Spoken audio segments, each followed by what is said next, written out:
আসসালামু আলাইকুম। তো ইতিমধ্যেই তোমাদের কৃষি শিক্ষা পরীক্ষা শেষ হয়ে গেল। তো ঢাকা বোর্ডের যারা আসো চাইলে কিন্তু এই চ্যানেল থেকে এমসিকিউ প্রশ্ন মিলে নিতে পারো কার কয়টা এমসিকিউ হয়েছে। ঢাকা বোর্ডের যে শিক্ষার্থীরা আসো তোমাদের কিন্তু এই চ্যানেল থেকে এমসিকিউ সলিউশন আপলোড করা হয়। তো চাইলে কিন্তু তোমরা চ্যানেলটা সাবস্ক্রাইব করে রেখে দিতে পারো। অল্প কিছুক্ষণের মধ্যে তোমাদের কৃষি শিক্ষা এমসিকিউ সলিউশন এই চ্যানেল থেকে আপলোড করা হবে। তো চাইলে কিন্তু তোমরা চ্যানেলটাকে সাবস্ক্রাইব করে রেখে দিতে পারো, একটু হোল্ড করো, অল্প কিছুক্ষণের মধ্যে সারা হবে।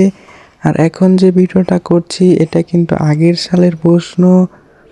তো চ্যানেলটা কিন্তু সাবস্ক্রাইব করে রেখে দিতে পারো, অল্প কিছুক্ষণের মধ্যে তোমাদের প্রশ্নটা কারেকশন করে ছেড়ে দেওয়া হবে। তো চ্যানেলটাকে সাবস্ক্রাইব করে রেখে দিতে পারো। আল্লাহ হাফেজ।